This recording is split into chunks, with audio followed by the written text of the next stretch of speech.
గురు బ్రహ్మ ప్రేక్షకులకు నమస్కారం అండి. ఈ వీడియోలో ఏలినాటి శని దోషం పోవాలి అంటే ఎటువంటి పరిహారాలను పాటించాలి, ఏ పరిహారాలను పాటించినట్లయితే, ఏ దానాలు చేసినట్లయితే శని భగవానుడి యొక్క ప్రతికూల ప్రభావం అనేది మన పైన తగ్గుతుందో చాలా క్లియర్గా వివరిస్తానండి.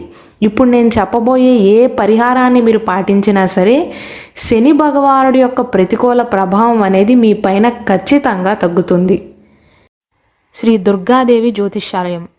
మీరు ఇప్పుడు వరకు ఎక్కడెక్కడో జ్యోతిష్యం చెప్పించుకుని నిరాశ చెంది ఉన్నారా? అయితే ఒక్కసారి ఈ గురువు గారికి ఫోన్ కాల్ చేసి చూడండి. ప్రేమ, పెళ్ళి, ఉద్యోగం, రాజకీయం, విదేశీ ప్రయాణం, ధనం నిలకడగా లేకపోవటం, భార్యాభర్తల మధ్య గొడవలు, ఆస్తి తగాదాలు, అప్పుల బాధలు, స్త్రీ పురుషుల ఎలాంటి గుప్త సమస్యలకైనా, ఎటువంటి సమస్యలకైనా ఒక్క రోజులోనే పరిష్కారం చూపుతారు. వీరు ఫోన్ నంబర్ 9542637206. ఇంట్రెస్ట్ ఉన్న వాళ్ళు ఎవరైనా ఏ టైంలోనైనా వీరు కాల్ చేయవచ్చు. సాధారణంగా శని భగవానుడు పేరు చెప్పగానే చాలామంది భయపడుతూ ఉంటారు. అంటే ఒక్కసారి శని భగవానుడు కనుక మన జీవితంలోకి ఎంట్రీ ఇచ్చాడనుకోండి, కొన్ని సంవత్సరాల పాటు మన జీవితంలో ఎన్నో ఆటిపోట్లను ఎదుర్కోవాల్సి వస్తుంది, ఎన్నో సమస్యలను ఎదుర్కోవాల్సి వస్తుంది. ఎందుకంటే శని పాపగ్రహం, అందుకనే కష్టాలు కలుగుతాయి. శని భగవానుడు ఏ రాశిలో అయితే ఉంటాడో వారికి ప్రాణభయం, ధనం లేకపోవటం, ఒకవేళ ధనాన్ని సంపాదించినప్పటికీ కూడా వెంటనే ఆ ధనం అనేది ఖర్చు అయిపోవటం, మంచి స్థానం నుండి అధమ స్థానంలోకి వెళ్ళిపోవటం, ఇలాంటి సిచ్యువేషన్స్ ఎదురవుతాయి. అందుకే శనిని చూసి చాలామంది భయపడుతూ ఉంటారు. మనకి జ్యోతిష్య శాస్త్రంలో 27 నక్షత్రాలు ఉన్నాయి కదా. పుష్యమి నక్షత్రం, అనురాధ నక్షత్రం, ఉత్తరాభాద్ర నక్షత్రం. కేవలం ఈ 3 నక్షత్రాలు మాత్రమే శని భగవానుడికి సంబంధించిన నక్షత్రాలు. ఈ శని భగవానుడికి తండ్రి రవి. నవగ్రహాలలో రవి ఈ శని భగవానుడి యొక్క తండ్రి. అయినప్పటికీ నవగ్రహాలలో మిగిలిన గ్రహాలకు వేటికి లేనంత ప్రత్యేక స్థానం శని భగవానుడికి ఉంది. శని భగవానుడి యొక్క ప్రతికూల ప్రభావం ఉందనుకోండి, అయిన వారితో కూడా వైరుధ్యాలు ఏర్పడతాయి. అప్పటి వరకు ఎంత కలిసిమెలిసి ఉన్నా, ఇద్దరి మధ్య ఎంత ప్రేమాభిమానాలు ఉన్నప్పటికీ కూడా చాలా సులభంగా వైరుధ్యాన్ని ఏర్పరుస్తాడు. ఒకవేళ శని ప్రతికూలంగా ఉన్నట్లయితే, అనుకూలంగా ఉన్నాడనుకోండి, భిక్షగాడిని కూడా ధనవంతుణ్ణి చేయగలడు. అటువంటి ప్రభావం శనికి మాత్రమే ఉంది. ఏలినాటి శని దోషం ఉన్నప్పుడు, అర్ధాష్టమ శని దోషం ఉన్నప్పుడు, లేదా అష్టమ శని దోషం ఉన్నప్పుడు కొన్ని పరిహారాలను కనుక పాటించినట్లయితే ఆ ప్రభావం అనేది మన పైన ఖచ్చితంగా తగ్గుతుంది. అందులో మొదటి పరిహారం ఏంటంటే, శనివారం రోజున శని భగవానుడికి ఎంతో ఇష్టమైనటువంటి శనివారం రోజున నూనెతో నిండిన గిన్నెను ఉంచి అందులో మీ ముఖాన్ని చూసుకోండి.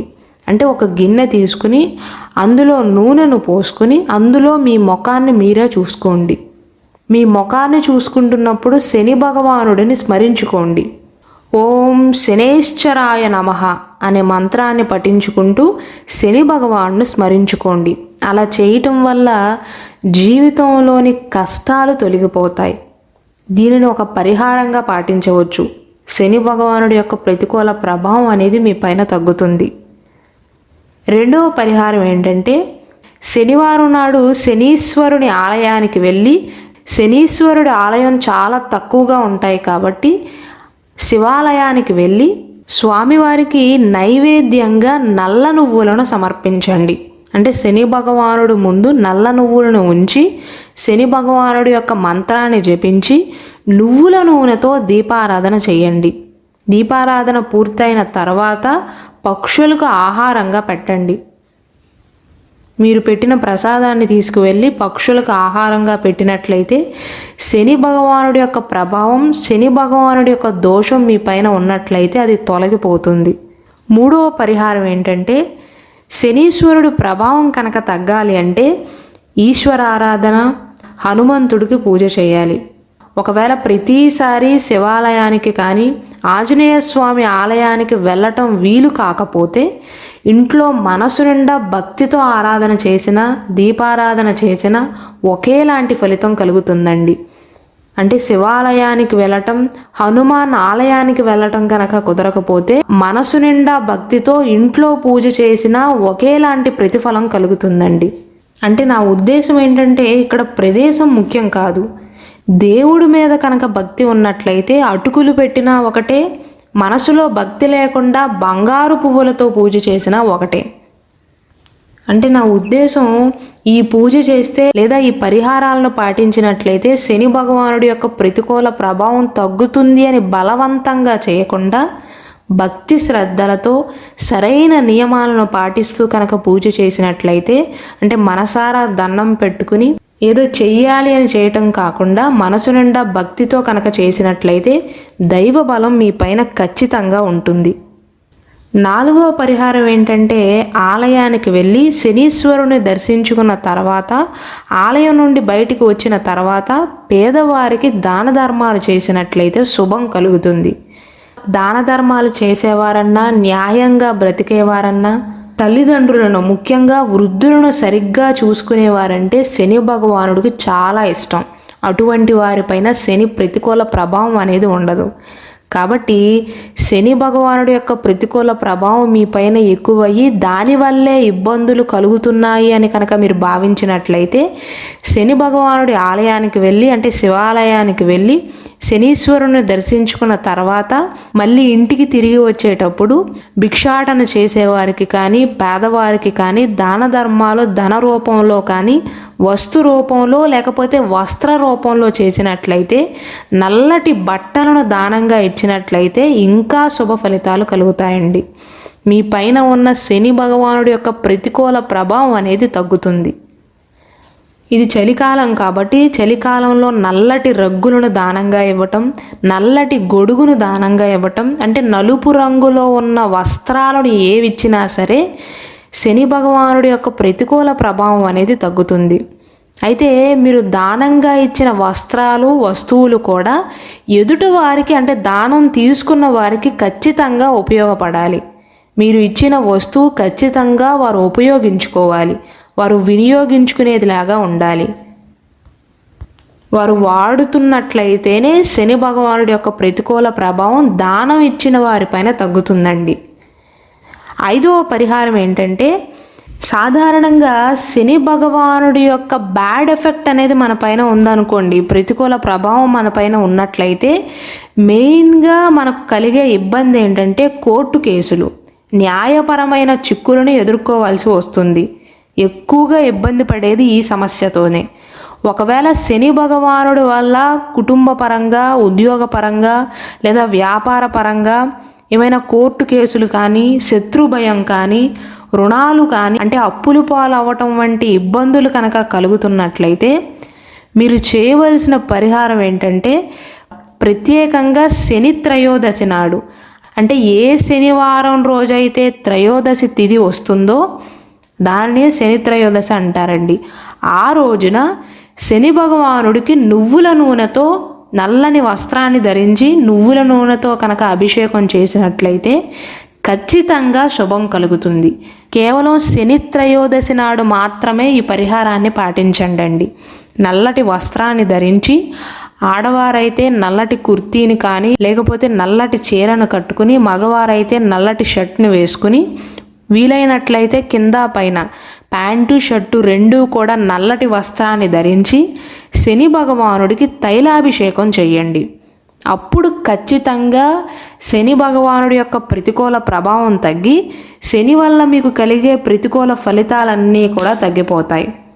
మీ పైన ఉన్న కోర్టు కేసులన్నీ కూడా విత్డ్రా అయ్యే అవకాశాలు ఉంటాయి. శత్రు భయం తగ్గుతుంది. అప్పుల ఊబి నుండి బయటపడగలుగుతారు.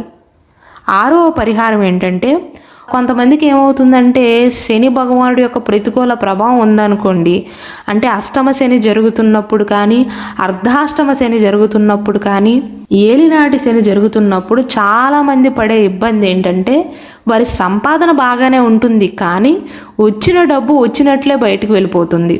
అంటే చేతిలో డబ్బు నిలవదు, అప్పులు చేయవలసి వస్తుంది. సంపాదన ఉన్నా అప్పులు చేయవలసి వస్తుంది. అలాంటి సందర్భాలలో ఏం చేయాలంటే, శనివారం నాడు రావి చెట్టుకు పూజ చేస్తే అది ఖచ్చితంగా ప్రయోజనకరమైనటువంటి ఫలితాలను ఇస్తుంది.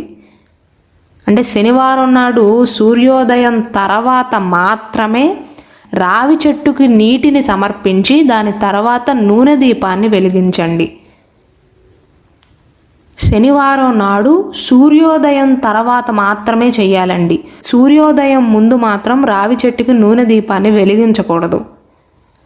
7వ పరిహారం ఏంటంటే, ఇది పరిహారం కాదండి, చాలామంది చేసే తప్పు. చాలామంది ఏం చేస్తారంటే, శనీశ్వరుడికి పూజ చేసే సమయంలో శనిదేవుడి కళ్ళల్లోకి చూస్తారు. అలా చూడకూడదండి. ఉదాహరణకు తిరుమల తిరుపతి వెళ్ళారనుకోండి, అక్కడ స్వామివారిని దర్శనం చేసుకునేటప్పుడు నేరుగా దేవుడి కళ్ళల్లోకి చూస్తాం. అప్పుడు దేవుడు మనతో మాట్లాడుతున్న అనుభూతి కలుగుతుంది. కానీ ఒక్క శని భగవానుడి విషయంలో మాత్రమే శని భగవానుడికి ఆరాధన చేసేటప్పుడు భక్తులు శనీశ్వరుడి కళ్ళల్లోకి మాత్రం చూడకూడదండి. కళ్ళను కిందకు ఉంచాలి. పూజా సమయంలో శని భగవానుడి కళ్ళల్లోకి కనుక చూసినట్లయితే వారిపైన ఖచ్చితంగా శని యొక్క చెడు చూపు ప్రభావం పడుతుంది. అప్పుడు మీ పైన ఉన్న శని దోషం తొలగటం కాదు, శని చూపు వల్ల మీ జీవితంలో కొత్త సమస్యలు మొదలవుతాయి. ఇది పరిహారం కాకపోయినా చాలామంది చేసే తప్పు ఇది.